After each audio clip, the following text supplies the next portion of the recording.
brand builder? Welcome to this special recap edition of the Influential Personal Brand podcast. I'm joined by my wife and business partner, CEO of Brand Builders Group, AJ Vaden. Hello. And today we're breaking down the interview with Luvvie Ajayi, who I absolutely love. And she is a Brand Builders Group client and is somebody that we just got to meet really over like the past 2 years and have gotten to know a little bit and work with her and also learn from her. I think she's definitely one of those clients. And I think when I think of that interview and when I think of Luvvie in general, I think the most clear, consistent thing that she says and does in terms of her strategy for building her brand is it's just incredibly authentic. And she talks about the way to break through the noise is to just kind of passionately own what you believe and to come outright and just say it and don't be afraid of the fallback, which I think takes a tremendous amount of courage. But that's, I think, her book is I'm Judging You, right? So she's like putting it right out there. Like that is a part of her brand is to really just like lay it out there on the line. So I think she does that. I think that's what her brand is all about. And I think that's one of the biggest things that I took away from her. Yeah, I think, one of the things that she says in the interview is it's not always about finding your voice. It's about following your voice. And I think, and as that relates to building or growing your personal brand, it's just how confident are you in being your authentic self? Because I think what you'll find in Luvvie is the girl's got confidence and she's got boldness. She's very bold, but it's because she truly believes in what she's saying. And I think for any of us, if we're afraid that people are going to be judging us, then perhaps the message that you're trying to share isn't the real one. If you're so concerned about what everyone else is going to say and what everyone else is thinking, is that your real truth? And I think that's at the deep root of Luvvie is she goes, no, this is my truth. And to some degree, who cares if you like it? Because this is my truth and you don't have to like it because it's my truth. And there's a whole group of people out there who need to hear what my truth is. And that's who I'm speaking to. And for you, quote unquote, haters, it's just not for you. So don't follow me. Don't like it. Don't read my book. Don't listen to my podcast. Don't read my blog. Don't read it and then get so offended. Just don't follow me. But how passionate are you about your message? Like, is it your truth to the point where you're like, I'm not trying to offend anyone, but if they get offended, so be it. I think that's just a really good kind of place of going, is this my truth? Is this my core message to the point of, well, so what you think? So yeah, well, and I love that. Like conceptually, if it is your truth, it's like, what other option do you have to really just come out and say it? Like, you don't want to water down your truth. You don't want to dodge. Sugarcoat the truth. It's like, if this is your truth, it's what you really believe, then you have to just kind of come out and own it and dominate it. And she's a good example of someone who does, although I would also throw in there, she's a great real life story of somebody that was, 15 years to an overnight success. So consistent. Yeah. But you said like 10 years on the blogging. Plus, yeah, she was like one of the OG bloggers. Like she's been blogging for a long time. Yeah, it's so true. But again, it's like the most consistent thing that you will hear through all of these interviews is consistency. There is no way around.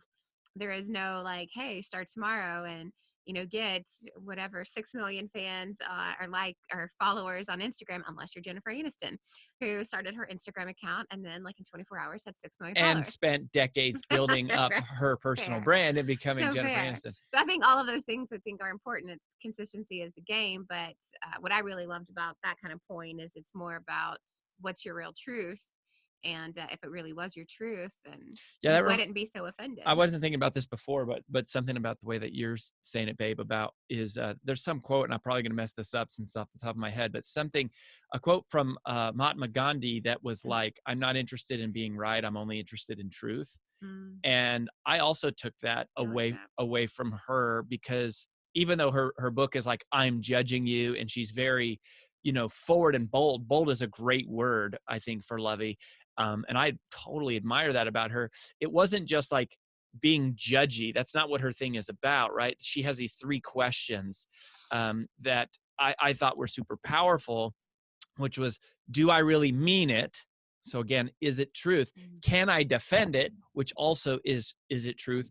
And am I saying this out of love? Which is also truth, right? It's like, I'm not saying it to just be right. I'm not saying it to offend you. I'm not saying it to just get my opinion across. Or to just get attention, or to be controversial. Is this is just who I am? Yeah. And if it passes those three tests, then I think what she is saying is it can be sharp, it can be pointy, it can be penetrating, like because it's not about just being right. It's not about just having some flagrant opinion. It's that you really mean it. You've thought through it. You can defend it, and you're saying it out of love. And to me, one thing that didn't really come up in the interview, but where I would say this applies directly for personal brands, is in media training. If you're going to be on TV, especially, you have to have an opinion, and it needs to be sharp and pointy and powerful, right? Like, what makes TV is drama. Doesn't mean you have to be mean. It means you have to be clear and you have to be opinionated. And that's what often creates drama on TV, which is these two opposing opinions. But that's why the people you see on TV are never the really like level-headed, even keel people, because it doesn't make, nobody wants to watch a TV show of a bunch of people getting along. It's just not interesting, generally speaking. And so having an opinion and knowing what that is, I think is important. Yeah, agreed. Powerful. Agreed. The other thing she talked about, and maybe you can talk about this, babe, is probably the third thing is about the audience, because that was very aligned with some of the stuff that we teach. Totally. She said that, when you're speaking, when you're writing, when you're just talking in general, do it through the lens of, who is my single target? Who is that single individual? Like, what are their demographics? What are their psychographics? So demographics is like, how old are they? What gender are they? Where are they from? What is their socioeconomic status? And the psychographics are, what do they care about? What do they believe in? What do they value? What are they struggling in? What questions do they have? How, like, where do they need to be met? Those are the things that you want to be thinking about as you're writing and speaking your message. It's, who are you directing this to? Who is that single individual that you are talking to?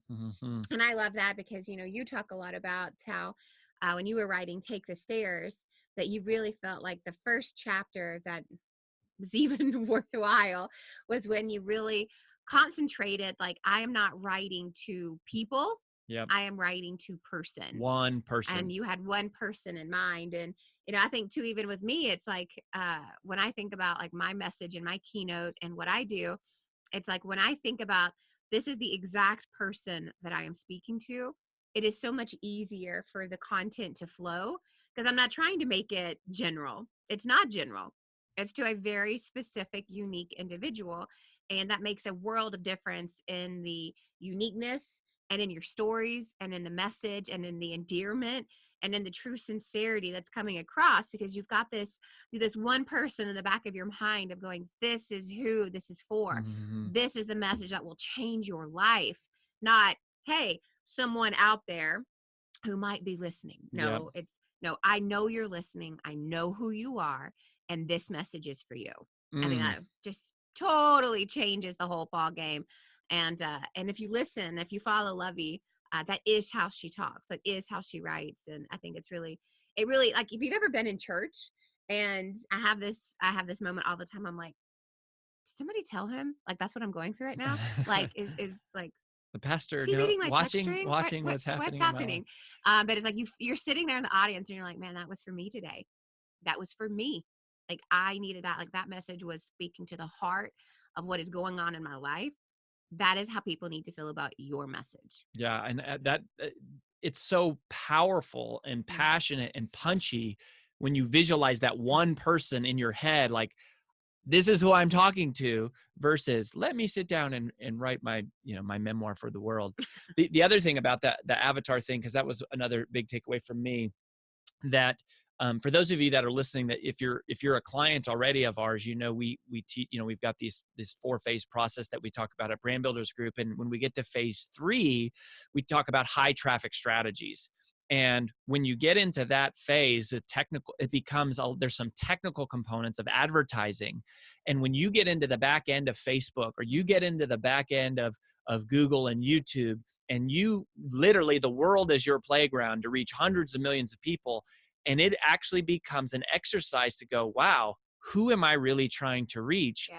The more well-versed you are in who your avatar is, the faster that process is going to go, the smoother that process is going to go, and the less money you're going to spend, because you know exactly the person you're trying to reach. Hopefully the higher conversion And you'll higher have, conversion, yes. because that person will, it's like whatever that method. You say this sometimes, it's like you have a radar, a sonar. Oh, a signal. A signal. A signal, yeah. That's close. I was in the same thing. It's good that you pay such close attention, though. Sonar, radar, signal. Sending out a signal, right? Same like thing. You're sending out a signal. And they're picking it up. Yep. Same will happen in the advertising and ad spend if you Mm-hmm. have that very targeted perspective.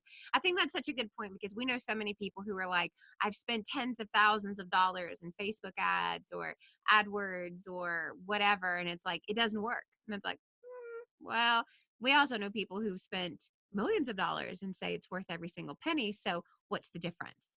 Do you know who you're targeting? Do you know where to find them? And are you watching the data of what converts? I mean, that's the other thing that happens in phase 3 is phase 3 from a data perspective will teach you a lot about who your avatar is versus who you think it is. Right. Because you might, you start phase 1, learning your identity, phase 2, brand creation, you start putting all this content out, but then you get to phase 3 and you're running ads and you're seeing this type of person is engaging and this person is not, and this person is buying and this person is not. It's like, wow, my voice really appeals to a different audience than I ever anticipated. That's one of the most exciting and fun things, is to go, you really start to fine tune it. So anyways, you can't do that without aiming at somewhere first. So pick out that avatar, be bold, be passionate, be unapologetic.